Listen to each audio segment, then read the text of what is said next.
You need those glasses. No, no, I just there's two. Yeah, and welcome everyone to the Noble Shire of Progressive Discussion. What a day! You can see a massive turnout here. We're going to be talking Imaginarium for as long as you guys can take it. Welcome, Clive Nolan, Laura Piazza. These two are founding members of this fantastic project, Imaginarium. Uh, and I'm going to let the rest of these guys sort of introduce themselves, but Laura, helped bring the whole crew here today. And I really got to, again, thank her and give appreciation to her. It's a fantastic album. It's going to be released on April the 4th and on essentials.progrock.com. And we actually have the label manager here, Mark. He's going to talk to you. But we're going to cover Imaginarium, hopefully from the beginning all the way to maybe if there's something in the future here. And we hopefully will share a few Spinal Tap moments because those are always fun. All right, so let's go around the horn, and a few of you don't need an introduction, but just kind of introduce yourselves if you would. And we'll start with Clive. Hi, well, I'm Clive. I play in some bands like Pendragon and Arena. I've done all sorts of different projects. I'm probably known to be a keyboard player, and I sing and I write. That's the most important thing to me. And in this particular case, I wrote the Imaginarium album Siege. And and I know I'm going to say the name wrong, but I know he'll correct me. Uh, Cameron, I think it was called. He did a project in Egypt, and it is absolutely astounding. And if you haven't heard it, did I say the name right? I don't think I did. Are you talking? To Say it you, again. Yeah, Cameron, Gamora? the Egypt. Oh, Camera. Camora. Sorry, Camera. I Yeah. told you I Well, I do. did. Yes, I wrote some musicals. The first one I wrote was She, which was a musical based on a Victorian writer, Rider Haggard. And then I've written three Alchemy. There's like a sort of universe in itself, musicals, Alchemy, King's Ransom, and soon to come out, The Mortal Light. So I've been busy And, with those as well. and he performed on stage these albums, Oh concepts. yeah, we've sort of used to hire a theatre and put them on, and I've now built my own venue, and Excellent. so hopefully we're in the future we'll be able to put on the musicals right here, as they say. Yeah, you know Could I just make a quick point? I'm directing a version of the Alchemy, the first of the King musicals. So your viewers might be interested to know and pursue our exploits as we move the Alchemy into production as a movie. well, definitely. I'm going to have you introduce yourself in just 1 second. I just wanted to mention one last thing to Clive because I have been a Pendragon fan in the past. One of their favorite places to go was Poland for a lot of their videos and shows, for that matter. But recorded a lot of their videos there. Do you think you'll have your own place to do that now here at this theater you're talking about, or is that just for? What I've built isn't really a theatre. It's quite literally a Viking mead hall. No, Do you know what I mean by that? Imagine if you're watching the series Vikings or something, and they always have the kind of effectively a Viking village hall. It's that very much in style. You'll be able to use it as location work. In fact, you're going to see it in Neil's directorship of the promo video. So that is the mead hall that we built here, and it'll make a great little venue. And it'll is work it? very nicely for the shows I want to put on there. Yeah. Isn't that the final readout? The Yeah, final readout, exactly. yes, Building. Yeah, that is the promo video, yeah. Yeah. exactly. It's All right. But is it multi-purpose or you, Well, well, I mean, it's very much got its own sort of flavour as a okay. venue. When you go there, you can't really forget what it's going to be like to go there. Trust me. But and we got a weekend, the next weekend coming up in next week. In fact, Mr. Record Company will be there, Mr. Record and we've got Company. a weekend of progressive rock with a bit of me and Nick doing some Pendragon amongst other things, and we've got Galahad, another band, Carnatica. We've got John Mitchell doing some solo stuff. We've got Arena with some of the ex-vocalists. I mean, it's going to be an interesting weekend. And interestingly enough, when I do these things over here, which is the same as the musicals, 70% of the audience is usually from outside the country, and that hasn't changed. So although there are only 65 seats in this, in this thing, it's a very bespoke show. It's a very personal show. You get to hang out with the artists for the whole weekend, all that stuff. But basically, 70% of that audience is still coming from outside the country. So there you go. As And far you, as America, in fact. yeah, you threw out some big names there, and John and you are both busy in so many different bands. And I know we're getting off the subject here, but I've never had a chance to talk to you. But just want to say thank you for all you've done, and keep it coming. You and John are two of the leaders in England keeping prog alive over there. I mean, there's more, but you're definitely two of the leaders, and you're always involved. I've never heard you probably turn anything down, and you like to You'd be stay. surprised. Okay. Well, But I'm just saying you're both involved with a lot of stuff, and it's great. It's great to see that you absolutely love it and like staying busy. Okay, cool. I'm sorry. Let's go back to, I think it was Neil. Or Hello. did Yeah. you have anything more to say, Clive? I'm sorry. No, no, you can't. Let's introduce everybody. Otherwise, we'll be here all night, won't we? There you go. Yeah, I don't want to cut him off, but okay, go ahead, Neil. So I'm Neil Monaghan. I'm a screenwriter, playwright, and video director, primarily directing at the moment. And I have created for Imaginaerium, their very first promo video or music video. But I've also been doing other things. I've been working with Clive a lot. I actually did a feature film called Election Night a couple of years Oh, ago, wow. and Clive wrote the music for that, which was fabulous.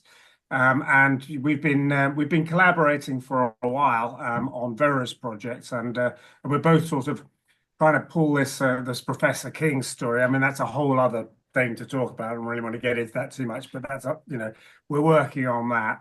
But we work well together, and we made the Final Redoubt music video, which we can talk about a little bit more later on in this, if you like, which was fantastic fun for me, and I'm really, really pleased with the way that turned out. And had a re I think I have a really great relationship working with Laura and Clive and Mark, the record company. Really enjoy working with you guys, and it's since been an absolute pleasure all the way through, and it continues to be so. Okay, let's talk to Mark. We'll try to go counterclockwise here, but we're jumping around. But go ahead, Mark. Mark, we can't hear you. He had a lot of things to say. Mark, what is it? It's muted. Maybe we'll come back to Mark. Who would like to go next then? Let's go to Mirko, I would say. Mirko Sangrigoli, Yeah, drums and guitar. I'm Mirko. I'm a guitarist, a pianist, drummer, and started working with Clive a few years ago with the Viking album, Songs of the Wildlands, as part of the choir and the guitarist on the upcoming Mortal Light. And in this particular album, I'm both the drummer and part guitarist. Just done a couple of solos, a couple of small parts. Um, I've released my latest album a couple of weeks ago as well as a piano solo album, and yeah, His own solo album. Okay, go ahead and promote it real quick if you want to. uh, it's a mix of classical jazz and progressive rock, just played on the piano. and it's called Singularities, about black holes and the various phases of moving towards it in the perception of humans moving towards other people. Wow, that was deep. There's actually a band in Germany called Singularities, but that's cool. All right, and let's let Laura go because I know she's sitting on pins and needles. And Well, I'm Laura Piazzai. I'm the singer of Imaginaerium. Well, camera now too, as I'm in Mortal Light as Macaria, obviously the baddie one, which is something I love to be. And yeah, I'm quite excited of that too, because that's another chapter of my life that I want to see as I recorded the lyrics now some years ago, and I'm very, very excited about it. Yeah, what to say? Nothing more. I mean, for now, oh, I I know. want to go into my speech, but I want to leave everything to the rest of the crew first of all, and then get into with you, Mark, into our project. So I would say Simone, for perhaps if he wants to say it in Italian or English, let him introduce himself. Simone? Here I am. Yes. So, hi, I'm Simone Migliava. I'm a guitarist, and I'm one of the guitarists in the Siege album. Yes, he's You're welcome. the young 22 years old, very talented Simone. He's yeah, he's Thanks, just Laura. yeah, he's really, really great. Great musicians we have here, great musicians in our team. Louis. Hello, everybody. I'm Louis Nasser. I'm not as young as Simone, as you can see. I am a bass player. I'm the main composer and leader of Sona Sombra. We have an album out, which was not intended to be as timely as it suddenly became. And I'm also on the label with Mark, who's somebody I consider a dear friend. I also play with a variety of other bands, including The Devil's Staircase, Mike Hood, and now I was fortunate enough to be able to do this project with Laura and Clive, Imaginarium Siege. Lucky us. All right. Yeah. And when And you Mark, say, perhaps. and wait, when you say timely, I think you're talking about politics, maybe, or Well, without derailing anything, I can just show you the cover of the album, and then anybody who's interested can look it up on their own. This is the 8th album by Sona Sombra. Wow. And oh yeah, I'll just leave that there. Okay. Say no more. And say no more. And that's basically one of the things I do. I'm also, just I was interested in what Mirko was talking about because I am also a professor of physics. Really? I do research. Oh my gosh. At the university, at Columbia College here in Chicago, and but I also do research in Mexico on cosmology and astrophysics and alternatives to dark matter. So this discussion about black holes is very interesting to me. Wow. He's kind of There's also a correlation between progressive rock and astrophysics. well, yeah, Brian May. Yeah, well, I know at least two more guitarists. One, my friend who plays with a band called Storm Diva, he's also an astrophysicist. He's given me work working for the UK Space Agency, and he's a guitarist in a prog band. Yeah, Laura, I didn't know you were it's bringing just a connection. Brian May here today. Yeah, Brian May's the most famous one. Sure. All right, and Mark. Is one of mine working now? Yeah, we can hear you. Okay, great. Good. So I've known Clive for a long time, and he did a house concert at my place about 6 years ago. And what else was I going to say? And then I've known Luis for a decade, and we're both Chicagoans, and I kind of put that together. And Clive and I worked together on 2 shows here and on this album.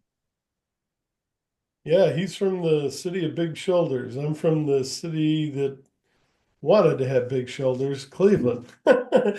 Not too far from you, but yeah, he sent me a picture of Xavier Fido and Oh yeah, Christina, that was and me. I was like, Yeah. oh my God, he knows a lot of big people. But So Clive asked for some special guests at the arena show at my house, and so we got Xavier Fido to is send Xavier Fido to sing one. A guy named who's the bass player from Nomadic Horizon? Luis, do you remember? It's Tom Heslin. Tom Heslin sung a song, and your old singer Rory Ben Joseph used to be with they sang a Sunday. song, Yes. so it was fun. Yep. Well, great. All right, we got all the introductions done. Now let's go back to the beginning, and we'll ask Clive and Laura, how did the project begin? And in terms of what was the concept? And I have a feeling it came from Clive, but there may have been some other people involved in it. But how did the entire idea for it begin? Go ahead. You mean for Imaginaerium, when we started, it was actually when the late Eric Bouillette, our friend, he started by contacting me first of all on Facebook, and I remember a very funny chat that I still have. I still have this chat, and sometimes I go back to it. And it was very funny because we were both so bad in using social medias and everything. I said, hey, can we please move on to from Messenger to WhatsApp?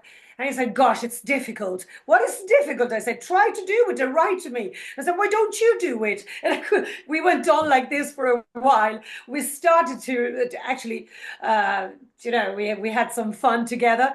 And then I said, hey, Eric, you know what? I love epic music. I have a big voice and I would love to sing something epic. What do you know about that? And he said, I will write something. What is that? Well, you want to write something? I mean, you don't even know me. I want to come and listen to you. So he came to Cheltenham, to the theatre that Clive mentioned before.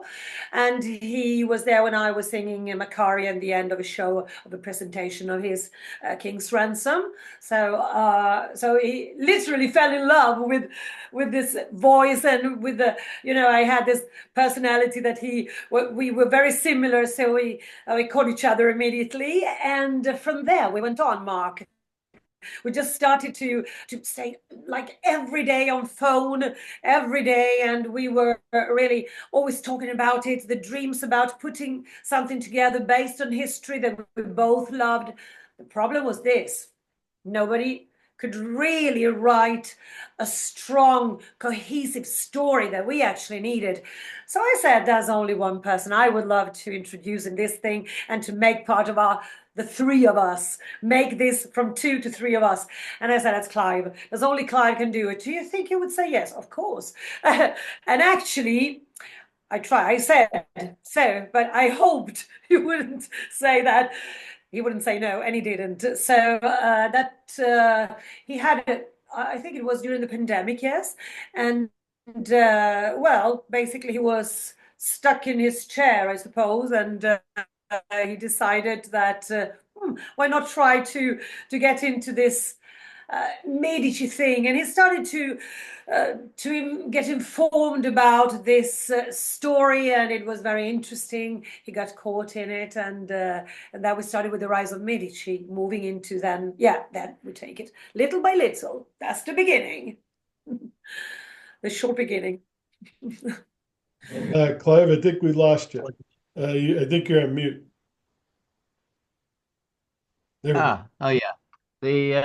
That's pretty much it. I mean, I got a few messages, and to be honest, I wasn't going to do it. 1, 2, 3.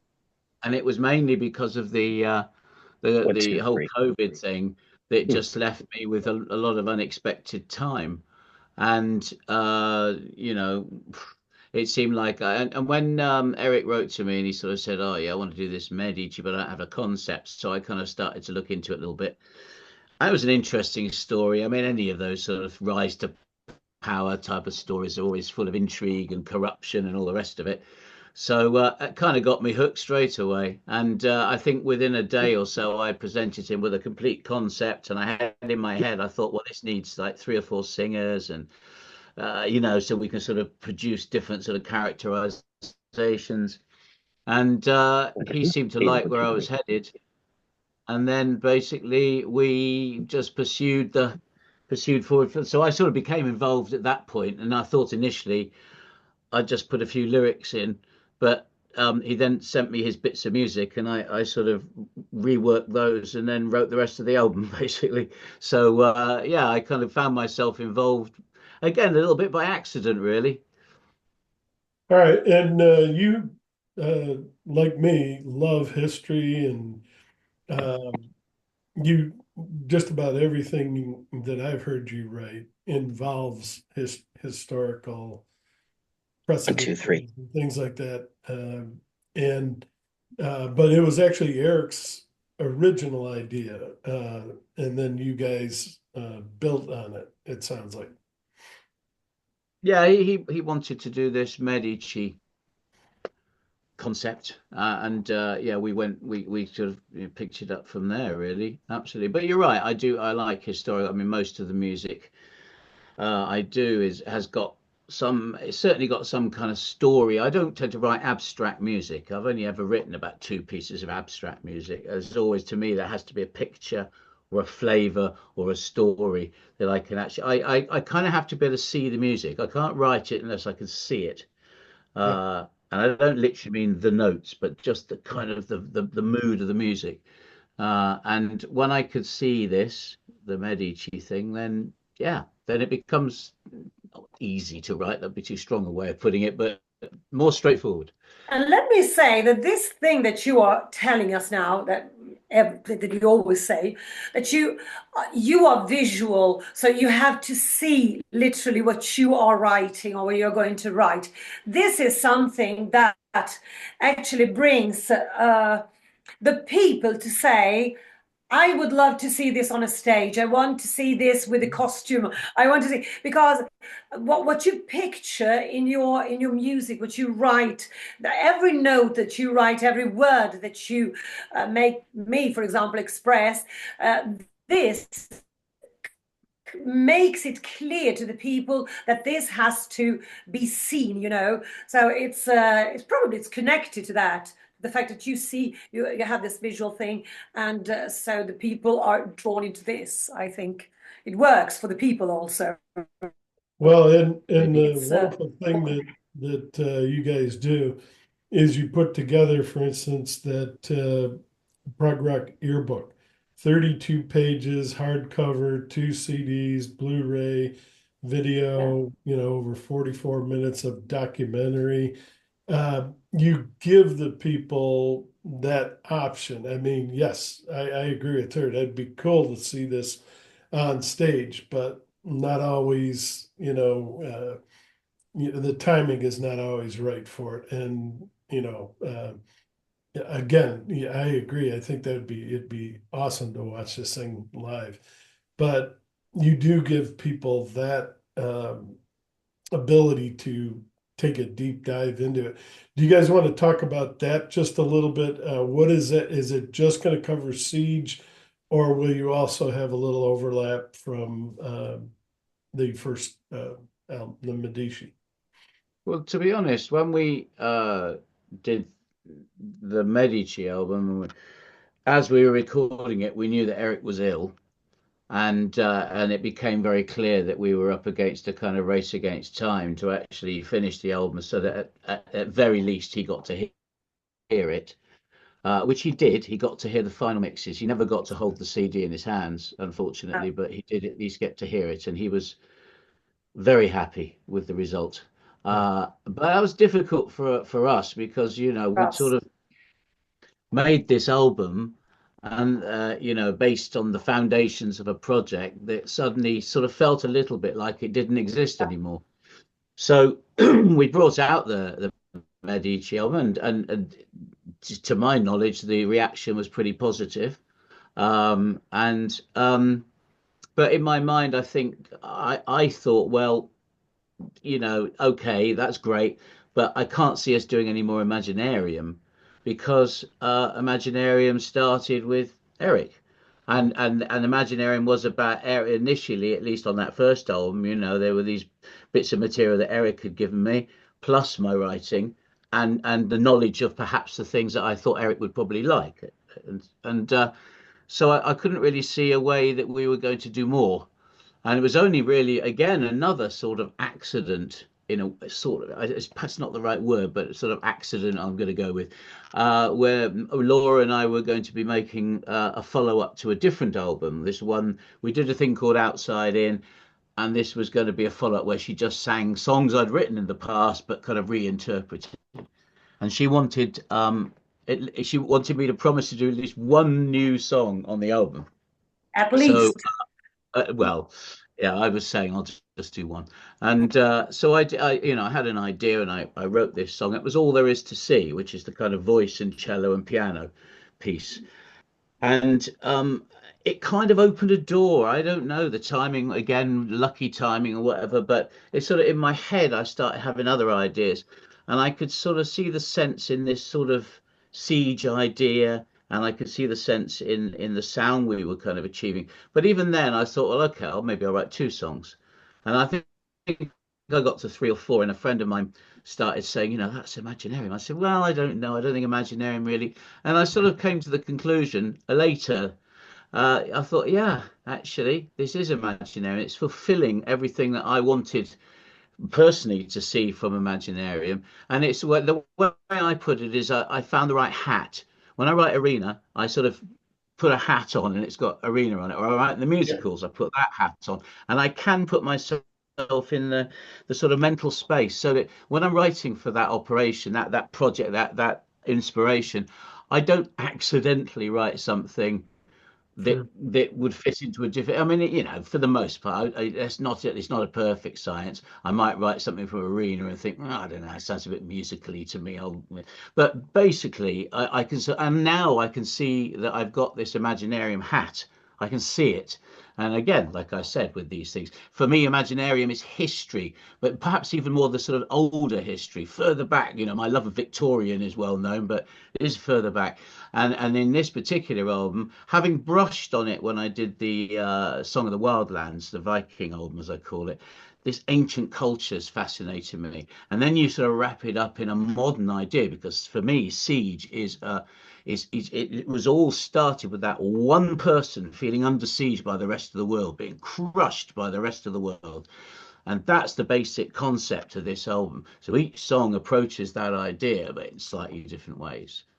I'm waffling on too long. And no, that's perfect, because I was going to ask you in the review I did, I kind of looked at it from the aspect of siege mentality and trying to show examples of how that siege mentality dominates us at times, especially when we're surrounded, like you say. Is that sort of Well, it the, can be so many different ways as well, because yeah, you've got, I mean, in one of the songs of it's about sickness, it's about dementia. So I'm watching my mum that's true. deteriorate It's in not that just way, war. Yeah. 50 feet away. And I wanted to say something, and that to me is a very strong sentiment that came across in that song, but it's still about being besieged. Yeah. So Yeah. yeah. And maybe at the same time the lesson, hopefully, is trying to avoid this siege mentality that you immediately have to go to war or do something to repel this instead of maybe working through it and dealing with it. No, or Yeah, well, some people, that's the thing. I mean, even that, the reactions are different. Blood Moon is about saying, well, sod this, let's go on the attack. yeah, Whereas Deep is about sinking into the earth and just getting down as invisible as you possibly can be. So there's the two extremes, but it's all connected. It's all that big coat hanger with the word siege on it. It's all hanging off that, basically. Yeah, the Chinese say that be the shortest nail so that you get avoided. Yeah. Okay. Very good. So I can't leave this. I was going to wait for later, but since you're right at that point, will there be another? Well, I'd like to bring this one out first. Well, sure. I mean, I don't know about everyone else, but I'm knackered. No, I mean it's I think there's so much of the time with these things, and you kind of got to wait and see how people react to it. I really, but it seems like you're surprised myself. Yeah, well, I was. It took me by surprise. But I promise you, you asked me this time last year. If I was being honest with you, we had a few drinks. I'd have told you there was not going to be another Imaginarium album. But suddenly there it came. It was just there, and I see it. And on that basis, I would say that certainly I have no problem with the idea of writing another one. I mean, if we brought this album out on April the 4th and everybody hates it, I suspect that we might not bring another one out. But if people like it, well, hell, why not? I certainly know things that we can do. Well, I'll get my checkbook ready. There you go.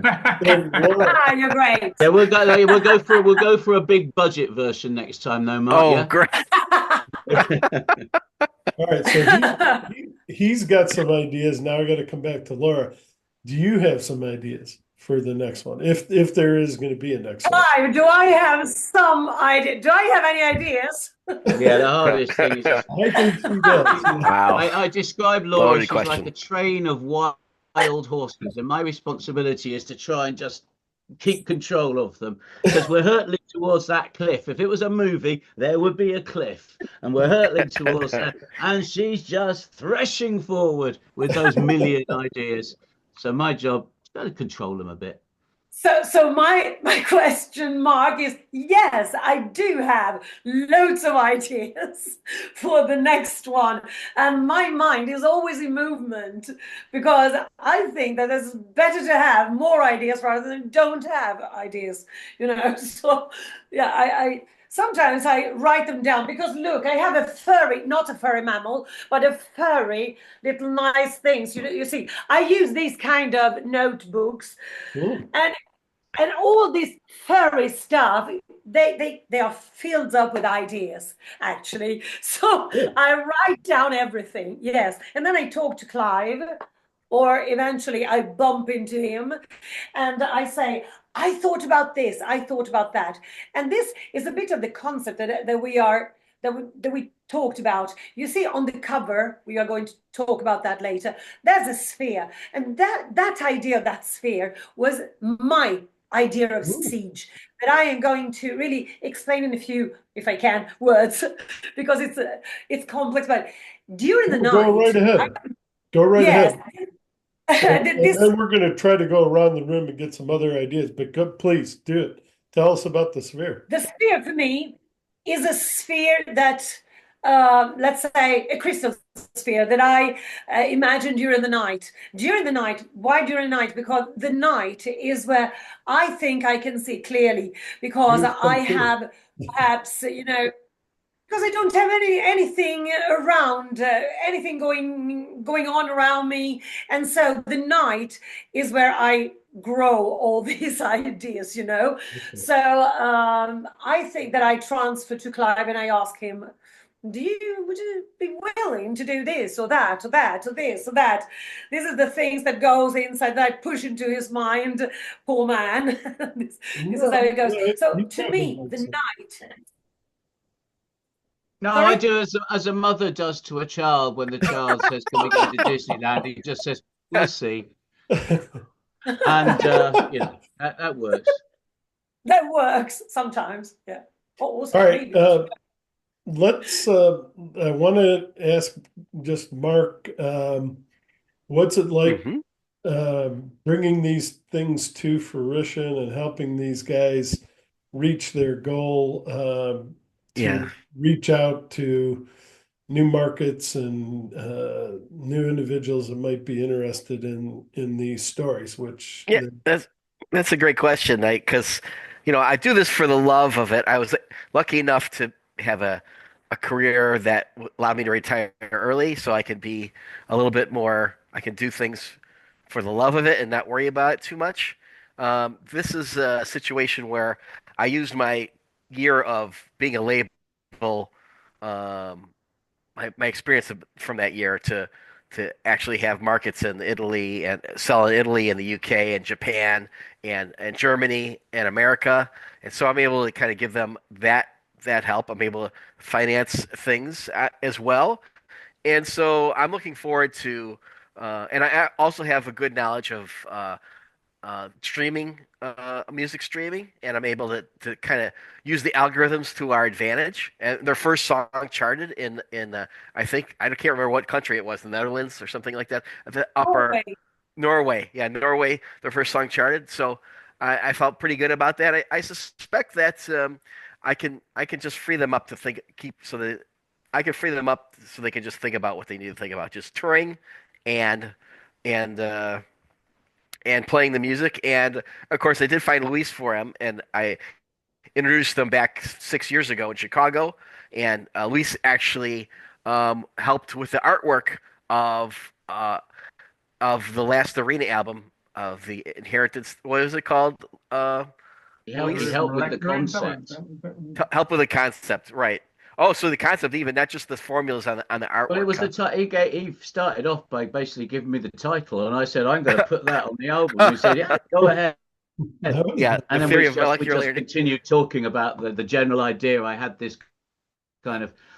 fantasy in my head for the concept for the arena, and then he told me, "Well, it's not totally fantasy. You could do this." I thought I just made it more interesting. So yeah. Yeah, and actually, and then I got John Mitchell to do the mixing and mastering. So I introduced them. I introduced John to Clive to John, or maybe they knew each other. I can't remember. So, A bit. because you mentioned about how you like John as well, Mark. So I throw that out there that we had John Mitchell mix and master the thing as well. All right. Now, he brought up another question I was gonna ask, but after the discussion, I was like, maybe I shouldn't, but now I think I'm gonna. And that is, are you going to take this on tour? And, maybe not in a theater type situation, but will you tour? Will you bring these guys together and play this live? They've done that. Clive, you want to speak, or Laura want to speak to that? Yeah, well, we did last year. Yeah, last year in January, we did a one-off gig in Holland. okay. And we came to the conclusion with the Medici thing that we didn't really have the budget to have like a drummer and God knows orchestra and percussionists and everything else. So what we did is we used backing tracks and we cut the whole thing down to a much more personal kind of lineup. We brought Simone out with us to do guitar. We had Laura, myself, two other singers to produce the whole Medici show. We performed the whole show. Yeah. And the first half we had a kind of just a more informal thing, piano and voice stuff. And it worked really well. So that's what we plan to do again. So in October, we're going to be performing our first show at the Mead Hall, 50 feet away. And then after that, we've got a couple of days to get our heads together, and then we're off out to Belgium initially, and then back into Holland for 2 nights at the theatre where we played last year. So we are going to do some dates. Similar kind of setup. We're going to have Mirko with us this time as well, and Simone, both on guitars and probably, bass and percussion, and they don't know what I've got planned for them, to be perfectly honest. And myself and Laura will be handling the vocals, mainly Laura, obviously. I might have a little go on the piano at some point. And yeah, we're going to do another show of a similar intimate kind of nature. Good. We'll see how it goes. I mean, I would love to get this thing into the full blast band scenario, get Luis to come over and do the bass and do the full thing. And next year it might be possible, but it's all about demand. It's if the people like what we're doing, maybe we can do that. They are already liking the album. I am getting ready. I can't wait to stand there on stage as Boudica, I raising was going to say Boudica. raise the sword, you know, Cry, like that. Yeah. give us a cry Boudica. Right. I can't wait for this. Cry, No, no, no. I Boudica. want you to do it if you want to. Just go cry Just Boudica. did. Loud. Cry, Boudica. There you go. Thank you. I can't wait, really. I can't wait. It's going to be really cool. I think it's going to be, it's going to look great. We will dress the stage. So lots of power, lots of, I think, well, you know, in this kind of project, of course, it's bigger. It's a bigger thing than bringing out a band. So to get the full sound, of course, you need to have the some parts that are recorded. I mean, you need to have the orchestrations playing there. You can't have an orchestra, I suppose. So that's a bit what bands like Nightwish used to do, and these kind of people. You know, if you want to have a big sound out there, you need to have the orchestrations right there as they are on the album. And as you say, it is very visual. So let's jump over to Neil and tell us about that visual video, which is actually awesome. You guys get into, I think it's Viking outfits, and just tell us about that. It's the readout, right? The final readout. The final readout. Yeah. So normally what I do when I approach a music video or any kind of visual project, any of the films that I do, is I extensively story plan and storyboard. So, you know, literally block out images that I want, sketch them and all of that. But in this case, it was a lot more fluid because there simply wasn't the time to put it together. I didn't exactly know what we were doing. Obviously I had the music, which you know I already knew I loved. It was fantastic. So that was, in this case, it was more of a question of sort of it's in a sense make it up as we go along. I've got a venue, I've got this set, which is the Mead Hall, which is amazing. And I got Laura and Clive, mostly Laura. Sorry, Clive, but it is mostly Laura. The horse. And so what I figured was you know, I could build it around the voice, around the performance, the central performance, and then I, you know, then I could try to sort of work a narrative around that. I was gifted to have a bunch of Viking reenactment guys come and join the party. What was great about them was they look the part more or less. They've dressed the part, and they've got some fantastic action moves. So I then choreographed them into the action. So, you know, I had Laura come forward, and then I would get them to do a couple of axe swings or something. It had to be absolutely in sync with the music, otherwise it just wouldn't work. It would just look amateur. And it was difficult to get them to, because they weren't used to working to a soundtrack. They were used to just being real. And so that took some work. And sometimes it would take 10 takes to get it, but we got it. You know, I showed them how to finish a move and that sort of stuff, and that really worked. I felt. So essentially, we had a day. We had one day to get a 4+ minutes video done. And we had a crew of essentially me. We were supposed to have a makeup artist come down, couldn't make it, problems. So Laura did her own makeup. Clive probably did his own makeup as well. And you know, it just works. It sort of didn't matter. We were on a roll, and we had a fantastic day. It just the energy. Laura is great because there's just so much energy that comes out of Laura and so many ideas. I could say possibly too many ideas. So sometimes I have to say, actually, you know what, I think I've got enough to work with here. But so you know, we pushed and we pushed and we pushed, and in my head, I'm always editing it as I'm going along. And I sort of realized, okay, there's that middle eight in the song. We don't have anything for that. So I went off and talked to Clive, and Clive says, well, what about I do that thing with it, what he calls his kachunka, which is basically a big, massive lock thing that he puts on the front door of the door to keep everybody out. And it makes a fabulous sound, hence probably the name. And so we invented a little sequence just to come up with that. It covered the necessary 12 seconds or 15 seconds or whatever it is for that sequence. And you know, again, I was just editing it in my mind, and I was like, yeah, okay. So then it got to the point where we were waiting for it to get dark, because then the big scene was going to happen. And this is when we activate the smoke, so the snow machine, and we have smoke, and we light it with fire, and we have all of these red lights underneath the whole thing, lighting it from the ground. And I just got it in there with my camera, which is a heavy old camera, but I was just jumping in there with people swinging swords and axes around, and I'm taking, you know, literally my life in my hands, and just trying to get my lens right into people's faces. And it was insane. And you know, luckily, none of us died. We're still here to tell the tale. But you know, like I say, it was amazing days filming, and at the end of that, I was pretty certain I had a really good music video out of that.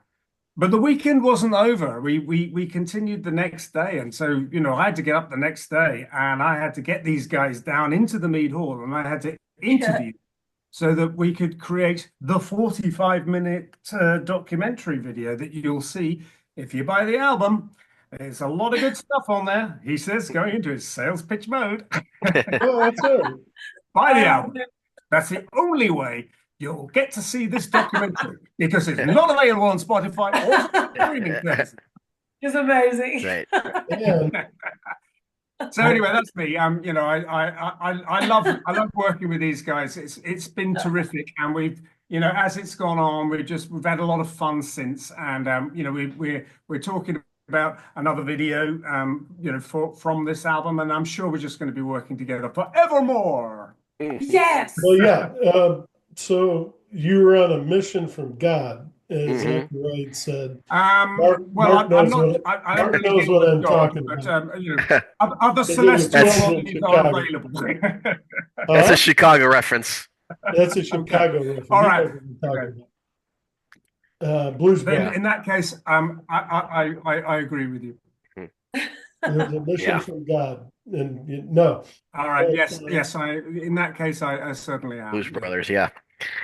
Blues Brothers. Okay.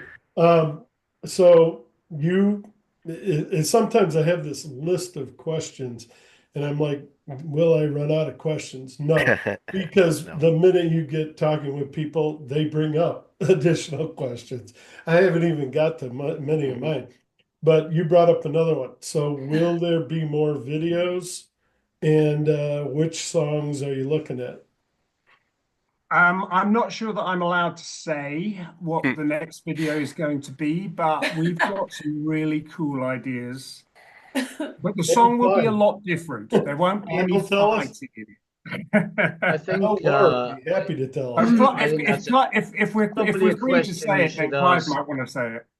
Well, I was going to say it's probably a question you should ask Mark once he gets out of bankruptcy. Yeah. And once he's moved out of his cardboard box back into Yeah. like a proper house, if he's still willing to make another video, then he knows perfectly well we're right here ready to spend his money. Yep. So don't you? That's a good Well, point. it has been an expensive project, I'll tell you, because we're going to do.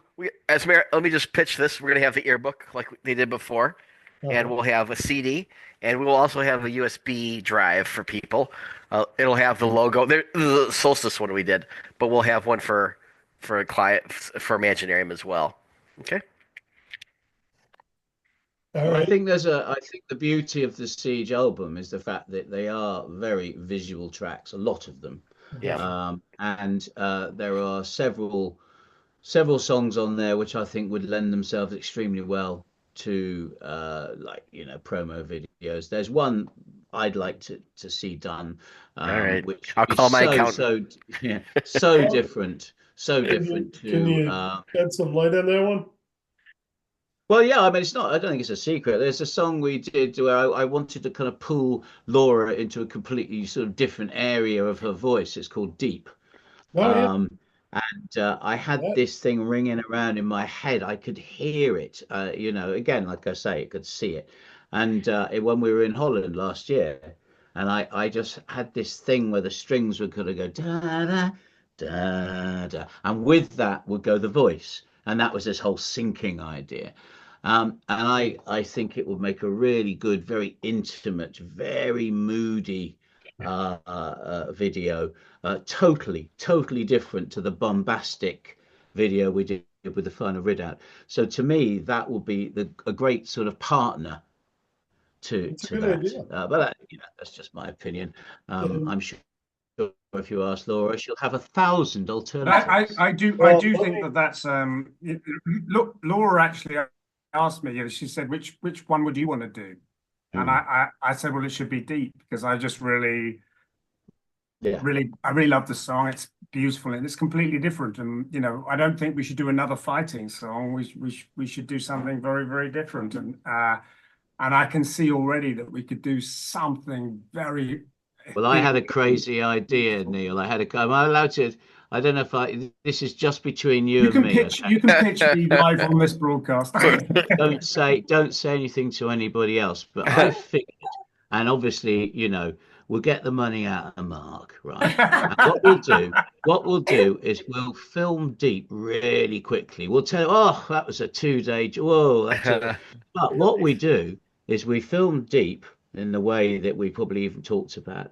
But I think would be very nice to do would be to pop the piano on the stage in the Viking Mead Hall, get one of these guitarists along, and we should do the When My Eyes Are Closed, but done like a sort of like a live performance, Oh, piano and excellent. voice. Well, let me again. Anyway, but don't tell anybody, all right?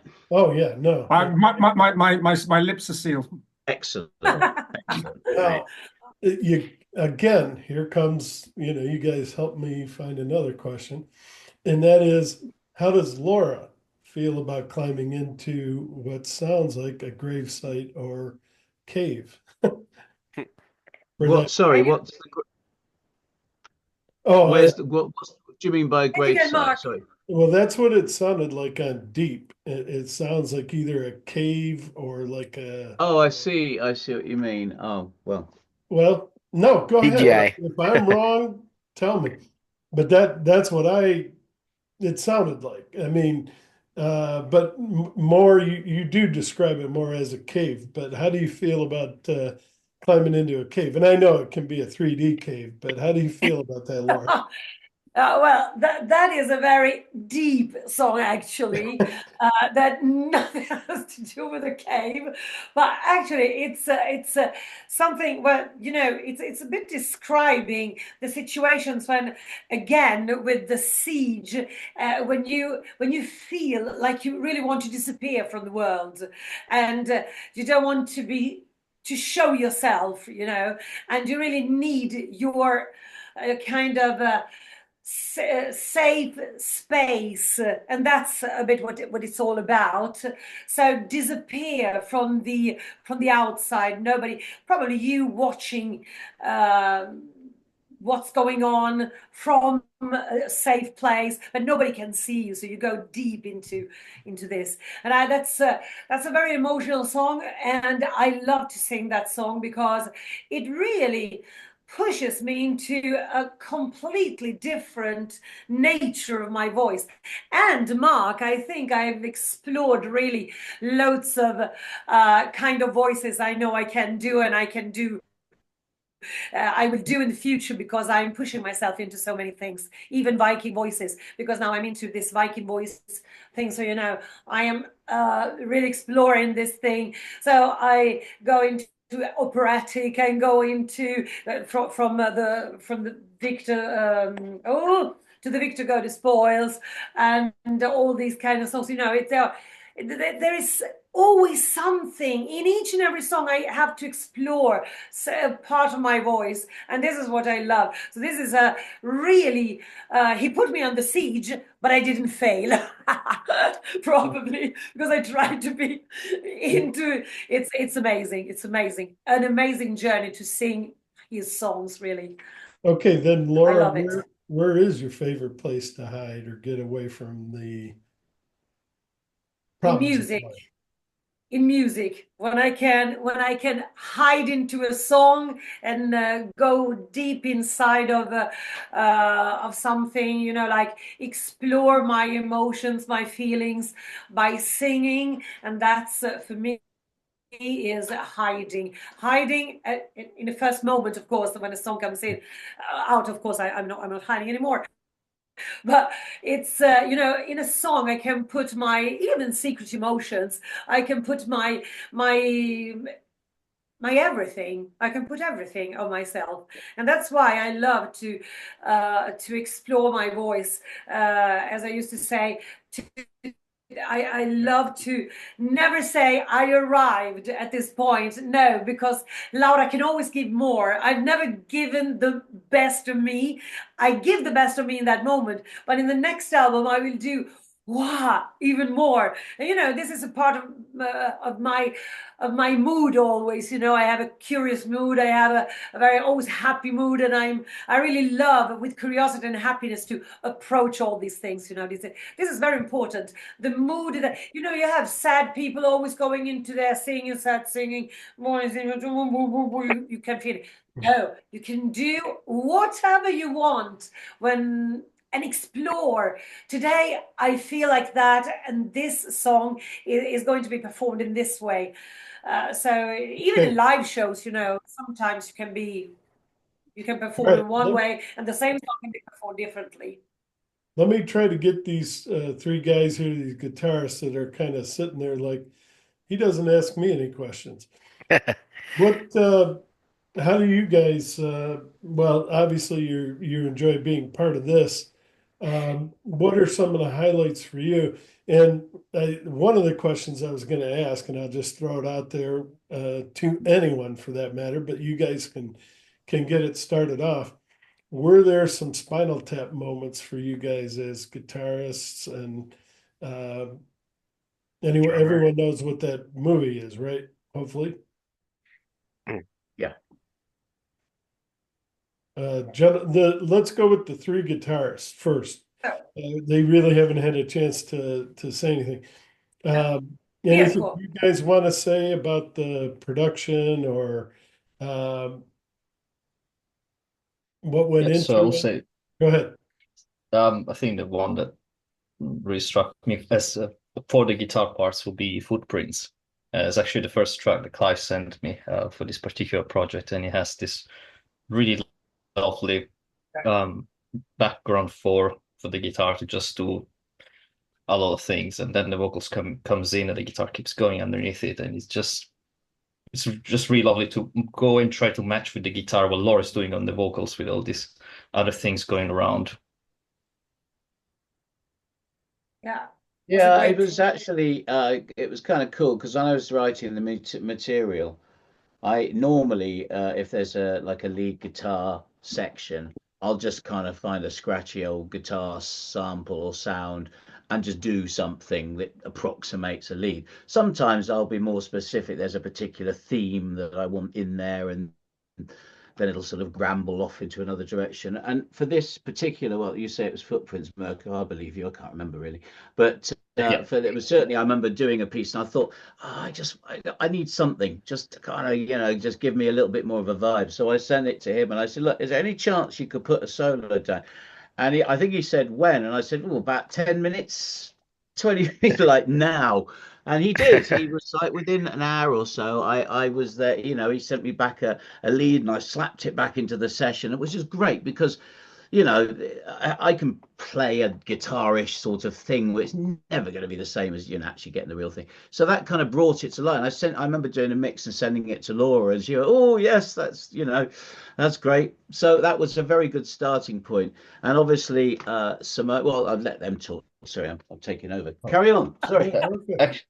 Actually, sorry, I just gonna mention one more thing. This song, I was listening to it and playing the song and thinking this will really benefit with some actual drums on it.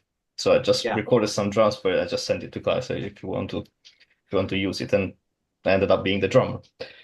And he Yeah, well, did. I mean, it was, he put some drums down. I wasn't expecting that. And he sort of said, "Do you want me to do some drums?" I thought, well, you do drums as well as keyboards and guitar. Yes, smart ass. There you go. And he Nice stuck down answer. some drums, and I thought they sound great. So I remember because he only did the solo. I only sent him the end section of the song. So I had my program drums, and then I had from a certain point I had his drums. So I kind of did a crossfade. You got the program drums, and suddenly you get the sort of the Mirko drums, and I thought, yeah, actually that works. So I said, do you fancy replacing all the drums with I mean, I was going to get a drummer anyway, and and I know him, so that made it easier. Yeah. Yeah. And then, of course, we got Simone that took over the part of our Eric, and that was chosen directly from Eric because I presented him. How was it, Simone, for you to start with For me, it's an Imaginaerium? honor because work with this artist is so important for me. is an honor, and for me to register in this album, I like so much the track of When My Eyes Are Closed because Clive sent me this song and said me, okay, you can work, you can do tutto quello che vuoi, traducimelo te l'arabe. Whatever you want to do, you're free. Yes, thanks. Yes. You're free to do what you want to express yourself. Yeah. Yes, and he did. You did great. yeah, yes. Can I ask you a I hope, question, Simone? How was it for you to approach the final big solo on Blood Moon? 2 minutes 20. Please tell us, even in Italian if you want. Okay, I can tell in Italian As you because want. it's so difficult for me. No, allora, è stato stimolante per me lavorare su un assolo così lungo dove potevo lavorare, fare un assolo praticamente partendo da zero. Quindi è veramente stimolante dal mio punto di vista poter lavorare su un assolo così lungo dove potevo fare quello che volevo, di fatto. It was very stimulating for me to start from zero and be able to do whatever I wanted to do. So I was completely free to do whatever I wanted to do, and that's why probably this is so emotional. Also, the final solo came out actually in a very emotional way because he could put all himself inside of it. Yes. And that was really great. What about Lewis? Well, same thing. For me, it was a little different because I was on tour when I first got the track. My first track was also Footprints in the Snow. And I approached it a little bit different because Clive did send some pretty detailed demos. So at first, I didn't know if he just wanted an actual bass guitar playing his line or if he wanted me to do a little bit more with it. And I was happy to learn from him directly that he expected me to give it a little bit more of myself. It was a great track. It was that, and the second one I did was Boudica. And after that, I just knew I wanted to be on the album. And I just hoped they would send me more stuff. I really enjoyed it. I think it's not exactly the sort of music that I do, but it's really good stuff. I've said this before. I'll say it again. Clive has a way of writing songs that play themselves. So you know that the song just takes you by the hand, and there are times when you feel like you want to have that conversation with the song, and you want to add a little extra. And there are times when the song you're just following it through and you're just letting the other instruments shine. And having the demos be that detailed was very helpful for me because it helped me understand what was expected and what me as a musician and as a music fan, what I would like to hear in that context. So it was a fantastic experience to be able to do it. Um, Laura's demos, as usual, everybody has a lot of disclaimers with their demos, but a demo is the truth. The demo is the tune. You can then refine it and maybe change a few things, but primarily that is the tune. And the tunes do speak loudly and they speak very clearly. And I was very, very happy to be a part of it. And it was a lot of fun. Eventually Clive sent me a couple of other things, say, hey, would you fancy throwing some bass on this? I don't have anything for it. And I thought, this is great. Yeah, let's try something. And there was always, I mean, having listened to Clive's work in other bands and having listened to the similar music for all my life, I sort of knew what I would want to hear in that context. So once I had some firm ground of what we were doing, it was a lot easier for me to be more, try different things. And I knew that if he didn't like him, he was just going to scrap him, and I wasn't going to be offended at all because we are working towards an album. There you go. There you go. And not my vision. So I am trying to complement their vision to the best of my ability. And for me, it was just a joy and a privilege to be able to participate. So I was very happy with everything that we did. I even had the gall to ask them to mix the bass up a little bit, knowing what happened, and I gave suggestions as to how that might be done, which to my surprise, John Mitchell actually did listen, and I was very, very happy. So, because at the end of the day, again, I was there to serve the music, not my ego. I always say this. I take the music that we do seriously. I don't take myself seriously. So as long as that is clear and that we are working toward that goal, it's a delight. It's a delight to work with Clive and Laura, and of course, what can I say about Mark? I've never met Mirko and Simone. It's a pleasure to meet you guys and see you. And I loved what I heard. I think Mirko laid down some really good drums, and as a bass player, that also helps because again, the bass line will be modified according to the drum patterns to Yeah. some degree.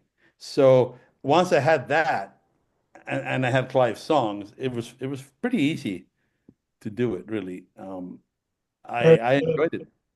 Neil's left, but wanted to try to ask him this, but he's already gone, so Clive will have to answer this one. But speaking of drums, one of the best drum uh, songs or songs with great drums in it is The Last Arrow. And me personally, I'd love to see that as a video because it's that hero worship. It's that the kind of thing that kids are watching in movie theaters and things like that.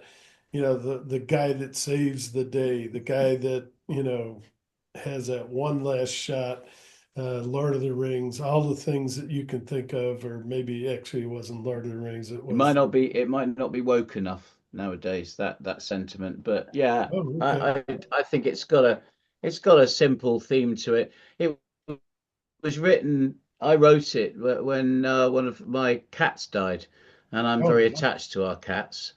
And I was just thinking about that simple thing. Oh, could I have had another day, Yeah. an hour? It's a silly sentiment, but that's human. No, And no. and then I We're just thought about the like same part of the idea, family. on the battlefield. Yeah, just on the battlefield, if you had that, just there you are, you're an archer. And I listen to a lot of historical I read a lot of historical books, and I'm particularly interested in the whole period of history, the anarchy in England, where really it was the longbow archers in England that won most of our battles. It was Yep. that effectively the long range missiles. And and if you're standing there and you just use your last arrow and you're looking around, just that one more arrow could change the course of a battle. So that's where it sort of that's where the sort of sentiment came. That's why I sang it. It was kind of quite personal to me, that one as well. And yeah, I think it could make a great video. I mean, but like I said, there are quite a few visual ones like that. I think my tendency would be to lean towards the songs that Laura sings for the videos, just because I'm happy standing in the background with the drum, Okay. and that's okay by me. But on the other hand, I am very proud of that song. I think it is actually a very powerful song, and I think well, I hope people will like it. Yeah. One Yeah, of my favorite bits, actually. Yeah. you mentioned all the wonderful history, and you're absolutely right. Those uh, uh, arrow launchers were just vital to many, many battles. But the one that came to mind to me was not Lord of the Rings, but the one before it, where they take down the dragon with one last Oh, The arrow. Hobbit. Hobbit, The yeah. Hobbit. Well, it's kind of that. It just again, it's that whole ancient culture. I mean, when I'm writing, I mean, you can't see the studio and the shelves around me too clearly, but I always get myself artifacts that put me in the mood. So, for Oh, example, when I was doing the siege, I have this, and here oh, here with this Roman holding a sword. Uh, as you can see, the sword. yeah, And yeah, basically, he's just there, and I can glance at him and just think, wow, And I've got other bits and pieces that represent all the different projects that I do and I've done over the years. And it kind of just helps to put me, like I said, it's all about that visual stimulus for me. It definitely. really is. And when I say visual, see, it can be storyline visual or literally visual. And with the Siege album, I can so clearly see every one of those songs. That's what made it such a good album to write. Some Yeah. of them came from dreams. Literally, I woke up that voice and cello and piano. I dreamt that I was sitting on stage with Laura performing that. When I Yeah. woke up, all I had to do was turn it into actual audible music because I could already sort of see the song.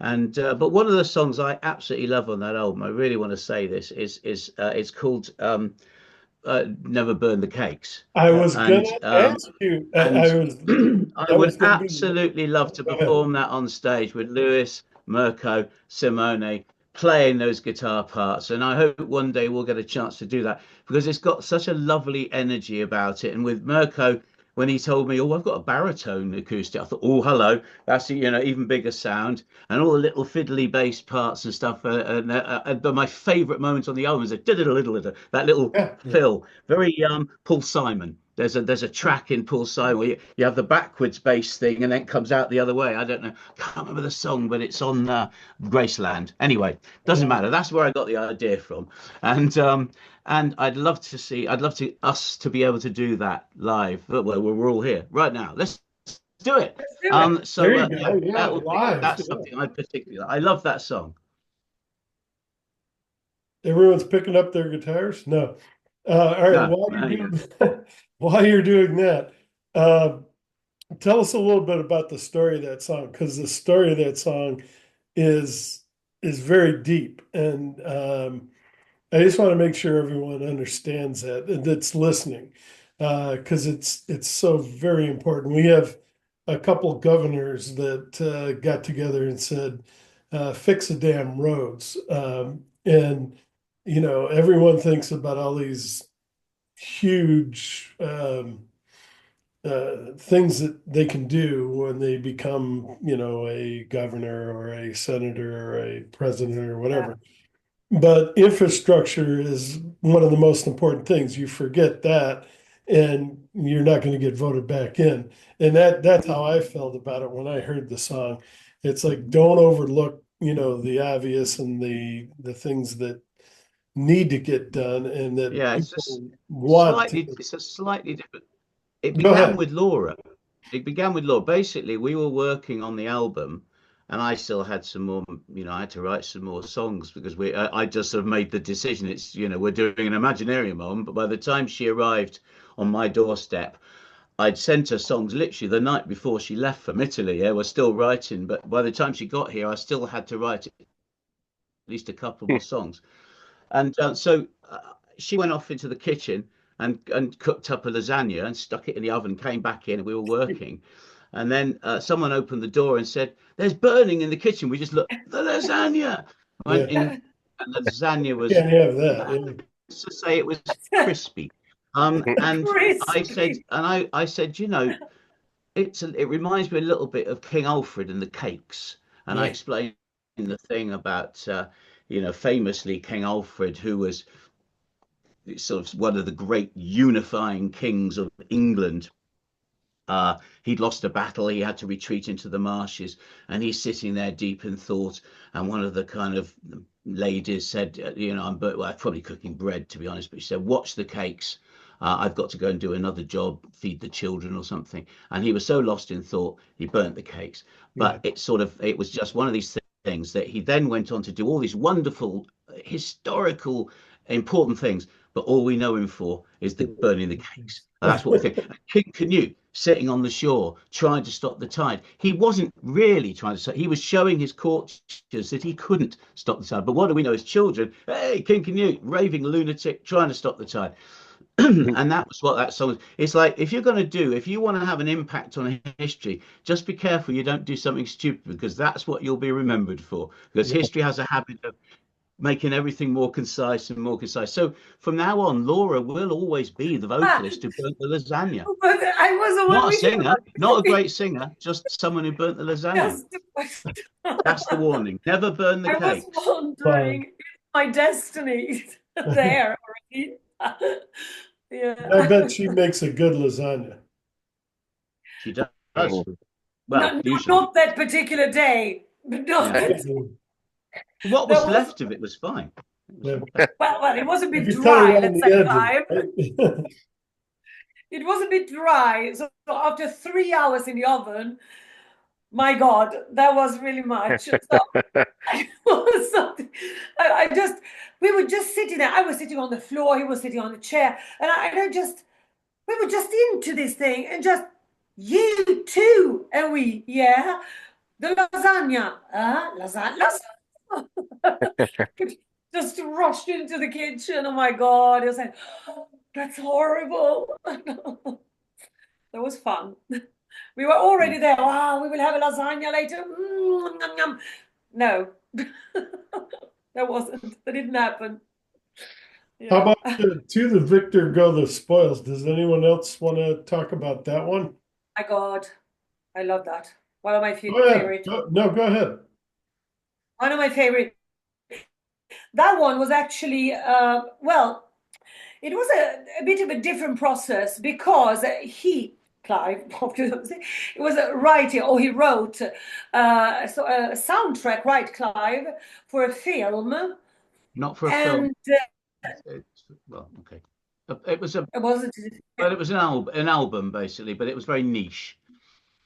Okay, something very, and that was a waste actually, because I was listening to that and I said, I remember that you had that beautiful, powerful music. Do you think that we can put together some stuff and take out a song from that? And then we went into the kitchen, we played this and that, and we had the same ideas about, wow, listen to this, put together, do this, then we take this away and we put the vocals here and your keyboard, and we had this magnificent song actually, where we could do basically what we wanted to do. This is more an instrumental one where I do some vocalizations, but based on this beautiful keyboards that he played.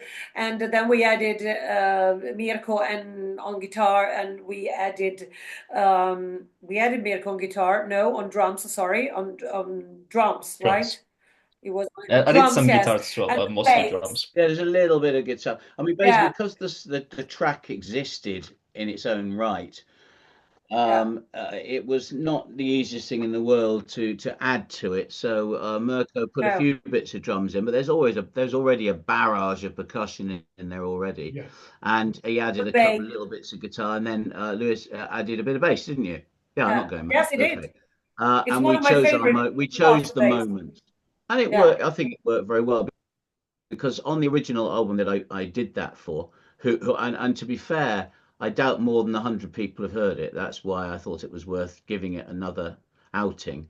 Uh, um, there were several tracks that I originally had kind of they were kind of part of one thing, and I'd split them because it was it's hard to explain, but basically I was doing incidental music to a book, not a film. It was like a book. It came with a book, Gotcha. and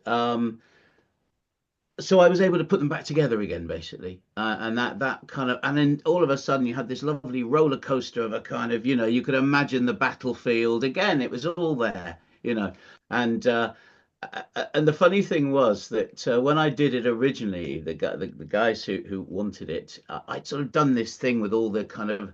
The horn calls and the sound of the horses in the background and all this sort of stuff going on, and I had this barrage of percussion. It was all kind of going on, and then basically I got this message saying, "That sounds great. It's great. Any chance you could have a Moog lead in it?" It was like, we need something progressive. So that's exactly what I did. I sort of put a kind of a Moogie type lead in there for no apparent reason beyond Yeah. the fact that that was what. So, but actually, I became rather attached to it. So in the version that I've done for our album, I've done it twice.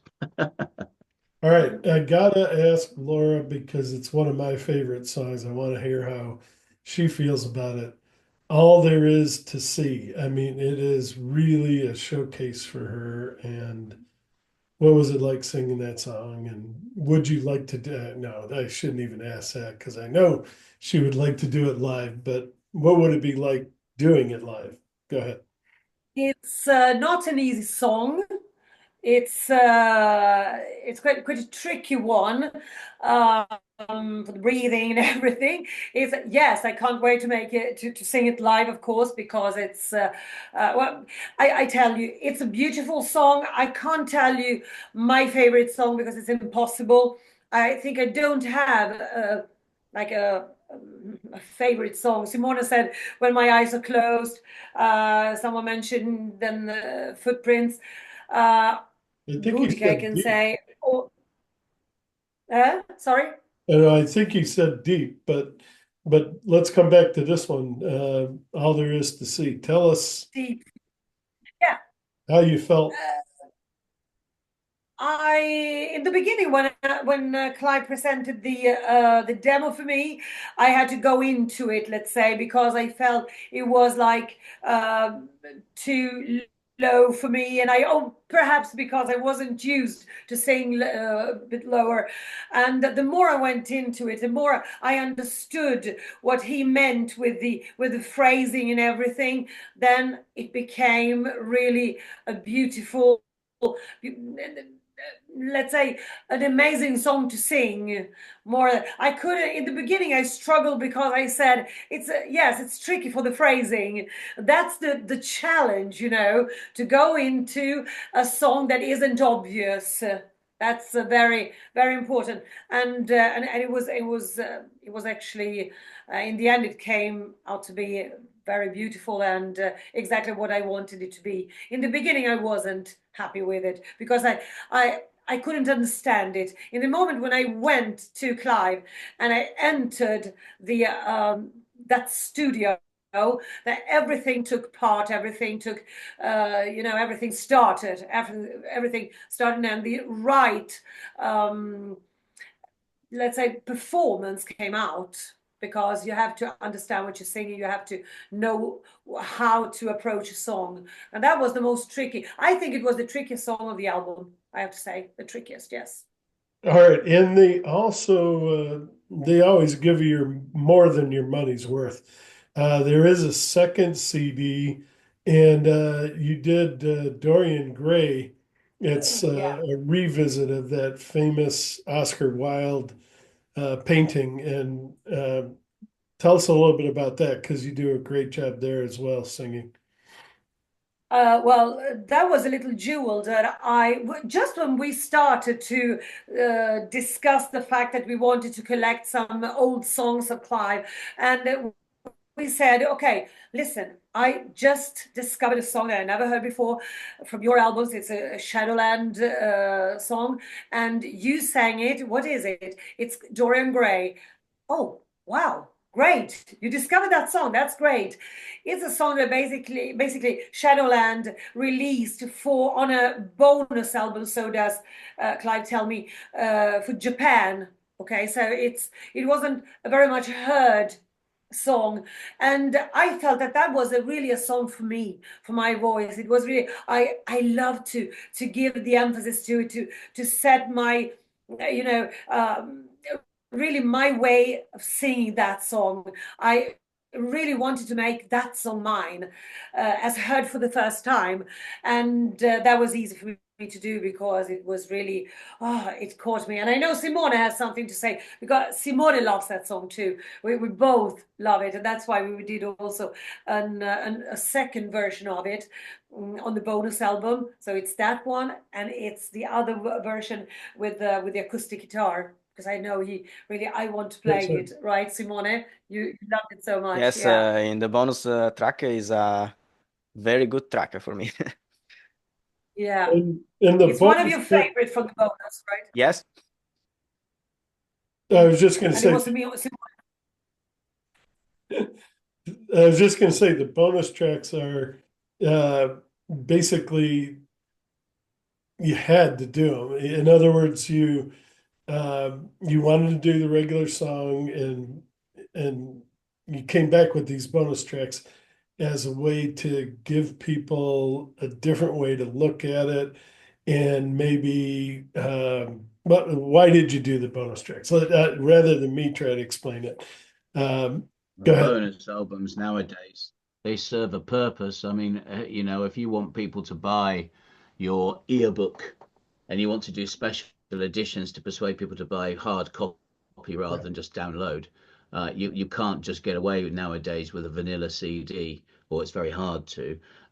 Most people, if it's not all singing, all dancing, they'll just download it. So nowadays, when you got to bring out the earbook with amazing artwork and pages of information, you've got to bring out your CD, and then you're going to have your bonus album, and you've got to have your making of documentary, and your whatever else. And it's kind of, but on the other hand, it means that we've created a bigger environment around the idea of this album. It's a bigger thing. It's Yeah. grown in stature, which is not necessarily a bad thing as well. And the bonus tracks give us an opportunity to kind of take a look at the songs from slightly different perspectives.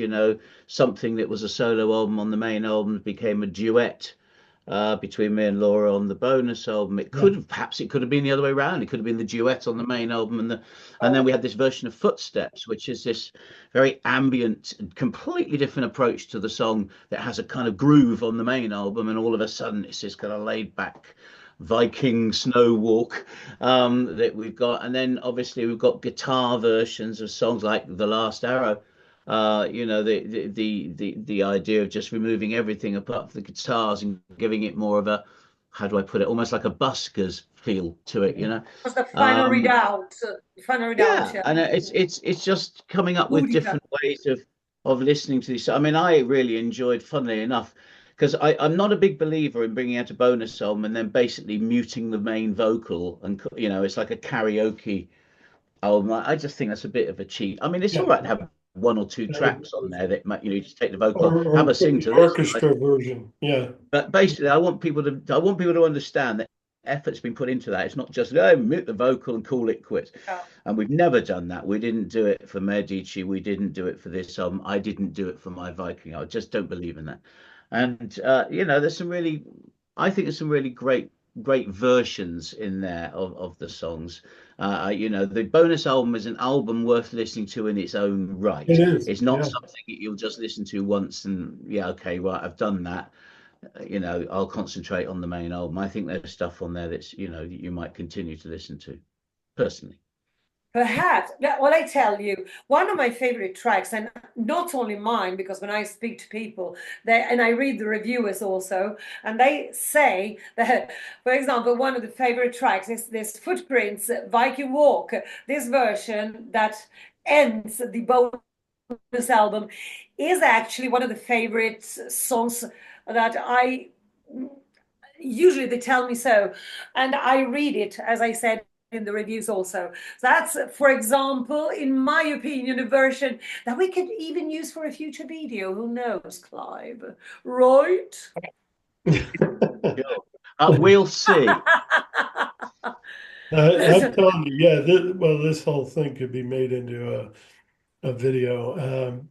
Definitely.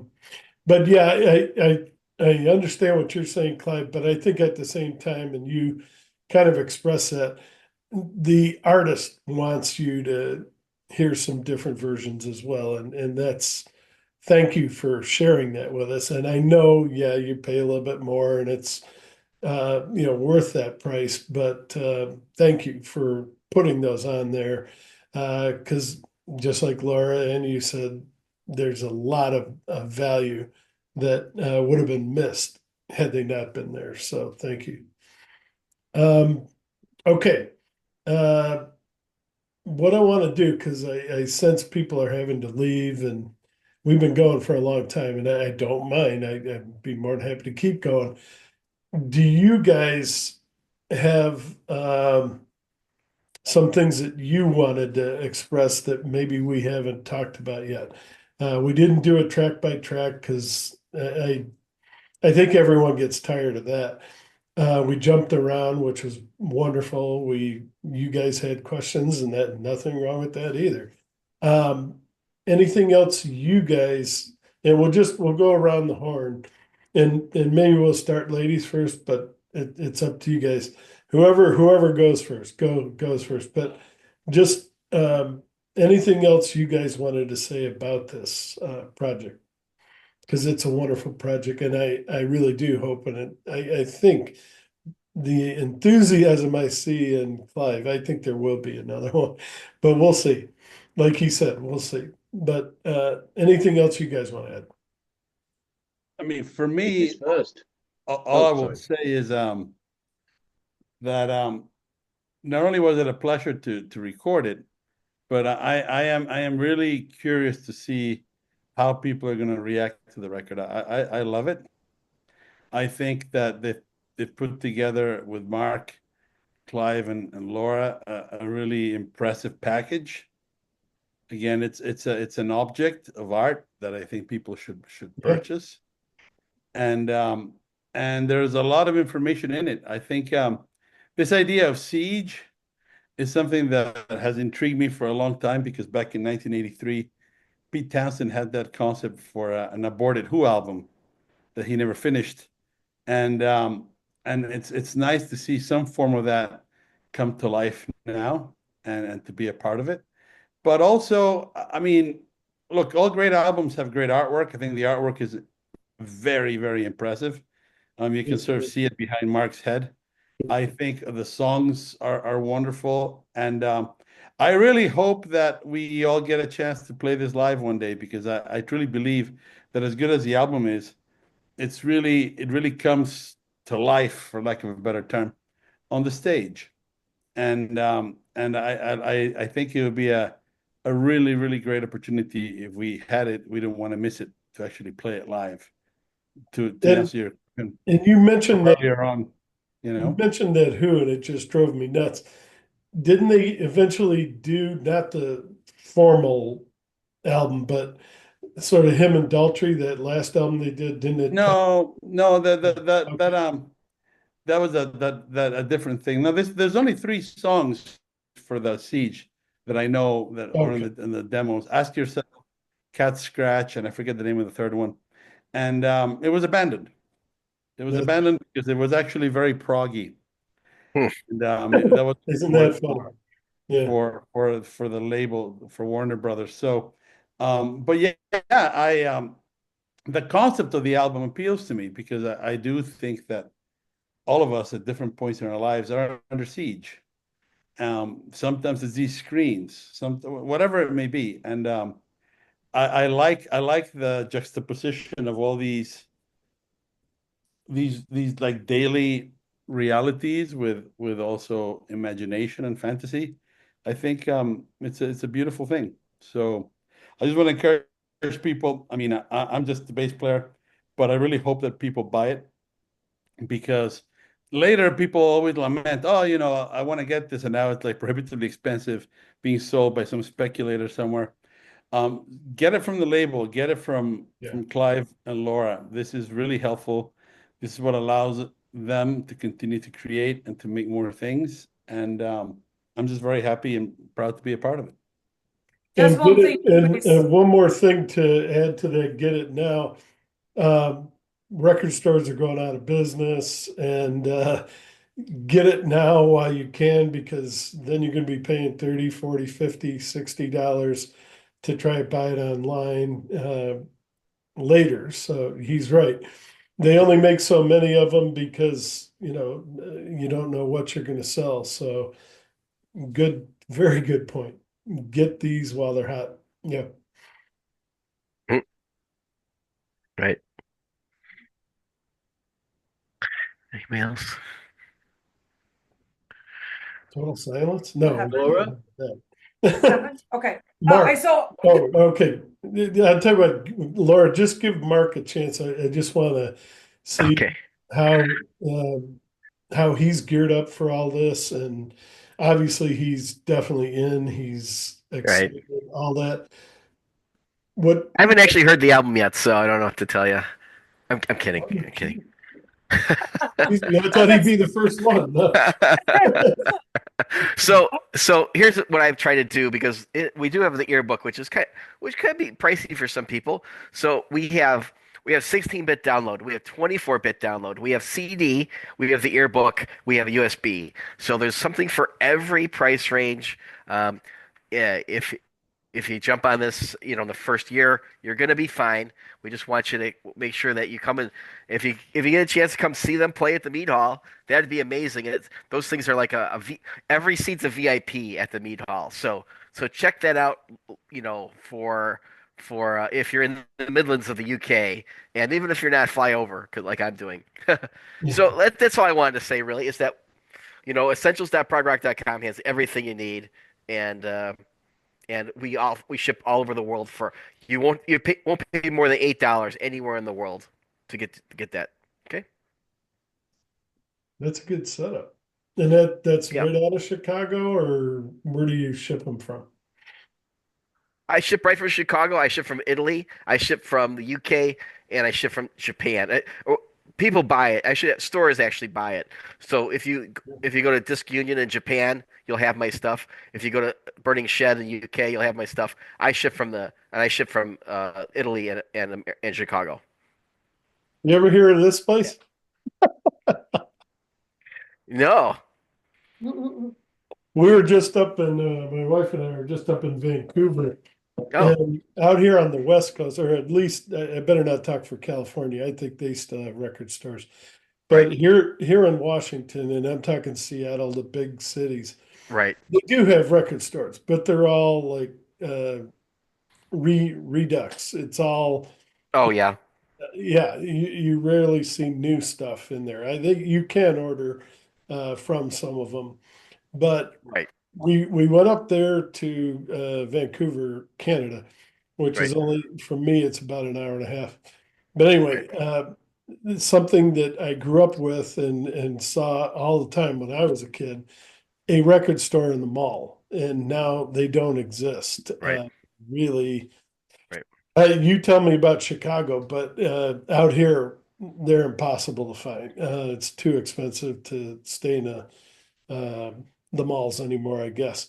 But anyway, these Yeah. guys, Sunrise, are actually still somehow making money Okay. uh, in a record store in the mall, and they are selling new stuff. And Yeah.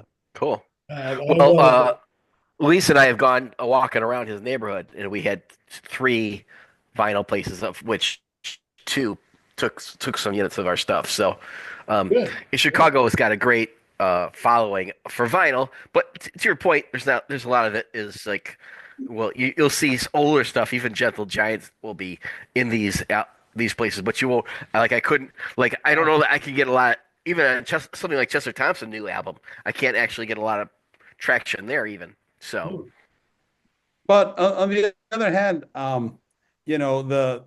we do have in Chicago Reckless Records, yeah, and that is a phenomenal resource for all kinds of music. They're very big stores. They have CDs. They have, and for me at least, it's a much yeah, better option than Amazon or you go directly to Mark. You go to a place yeah, like this, and you're actually buying music from human beings. right, Yes, And like it. it's something that I like to support. And again, yes, I am a musician, but I'm also a music fan, mhm, and I know that these records, they don't make themselves. We do need money. They do take time, and yes, we do them because we love the music, but we also have to pay the bills. And Well, it's Mark, the people like Mark yeah, that support this sort of thing. It's greatly appreciated, and it's not taken for granted. we're gonna definitely talk later, but just okay, a shout out to one of the best here in the Seattle area anyway. Silver Platters is on the mm, level of what he was talking about, what okay, Lewis cool, was talking about, and you definitely want to try to get some of these albums over there. Uh, okay, and like I say, I'll give you more information later, but all right. I want to come back to Clive and Laura. What's the scene like I think in England, you still have record stores everywhere Yeah, selling they're new. kind of emerging again. Oh, Uh, good. you Vinyl all but disappeared. Not quite, but obviously you wouldn't. Most of the big stores stopped selling it, and then all of a sudden, gradually, it's been coming back into sort of people's landscape. And in fact, John Lewis, which is like a big chain store over here, have started selling vinyl again. They started selling record decks a couple of years ago, reselling, or whether you know what I mean, bringing them back, and then they've decided obviously sell the vinyl as well. So it is gradually creeping back.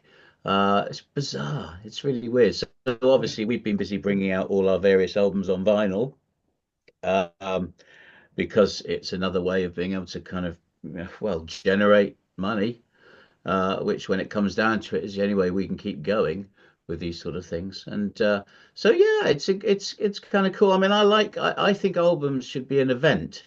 Yeah, Yes. I'm not that big a believer in bands bringing out an album every couple of months and sticking it out on Spotify, and it's there's no sense of occasion.